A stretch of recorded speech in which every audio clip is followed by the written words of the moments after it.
مساء الفل على أجمل متابعين في الدنيا، يا رب كلكم تكونوا بخير.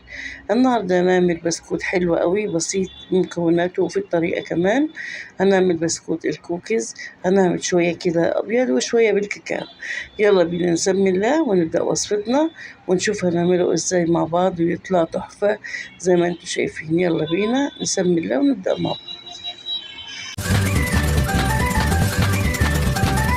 مكوناتنا بسيطة جدا، مفيش ولا أبسط ولا أسهل من كده. أول حاجة أجيب نص كوباية من السكر البودرة، عليهم نص كوباية من السمنة، وهضرب كويس أوي السكر مع السمنة لغاية ما أحس إن هما كده دابوا خالص وبقوا تقال كده زي الكريمة.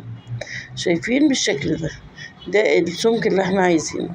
طيب بعد كده هنجيب بقى بيضة واحدة وننزلها، ومع طبعا طالما قلنا بيض يبقى معلقة صغيرة من الفانيليا. هنضرب كده بقى بقية المكونات مع بعض، نضرب البيض مع البيضة مع الفانيليا كويس أوي مع السكر ومع السمنة. بعد ما ضربتها كده كويس أوي هلاحظ إن السمك معانا بيتقل. بعد ما ضربته خالص بقى بالشكل ده برضو هنزل بكوباية بالتدريج من الدقيق. كوباية بعاير بيها كل المكونات، هعاير بيها الدقيق. انزل كده بالدقيق شوية بشوية، وكل ما انزل هقلب كده مع طبعا ذرة صغيرة جدا لا تذكر من الملح، ونص معلقة أو ربع معلقة على طرف المعلقة كده بيكنج باودر، ومعلقتين من النشا عشان البسكوت تطلع كده فيها ايه، فيها قرمشة بتطلع كده لذيذة. بعد كده هبتدي بأطراف صبعي كده أفرك العجينة، مش عايزة أعجن يعني، لا إن أنا بطراطيف صوابعي كده هبتدي أقلب المكونات، وبعد كده هعجنها مش هعجن زي ما بقول لكم، يعني حاجات بسيطة جدا. هفركها كده في طراطيف صوابعي بسيط جدا لغاية ما تتلم العجينة بالشكل ده كده. أسيبها بس ترتاح يا دوبك 10 دقايق. بعد كده أكور العجينة بالشكل ده كده تكويرة مدورة صغيرة بالشكل ده كده. شايفين تساوي العجينة طالما ما شقتش من الجناب يبقى تأكد إنها مكونات بسيطة.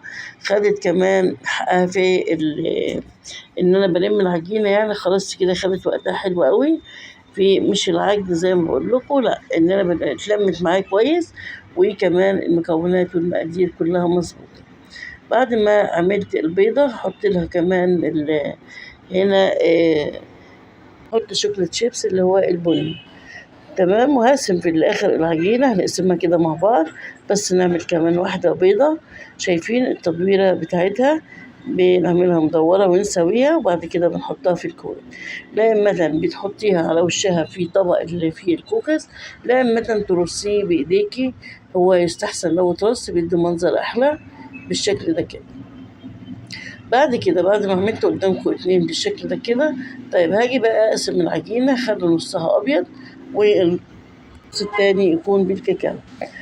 بسيط جدا يعني، اخد النص ابيض احطه على جنب، والنص اللي هو التاني اجيب معلقة كبيرة كده من الكاكاو وابتدي احطها على العجينة والمها، وهدعك بيها كده يعني هدعكها في بعض علشان تبقى متغلفة بالكاكاو.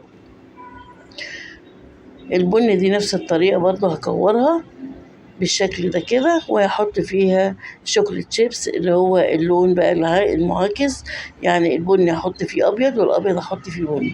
شايفين؟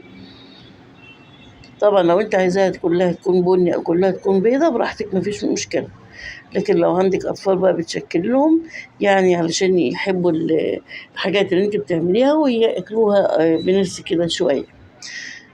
شايفين؟ بنجيب كده الشوكولاتة شيبس وبنغرزه كده فيها، بتدي منظر حلو قوي.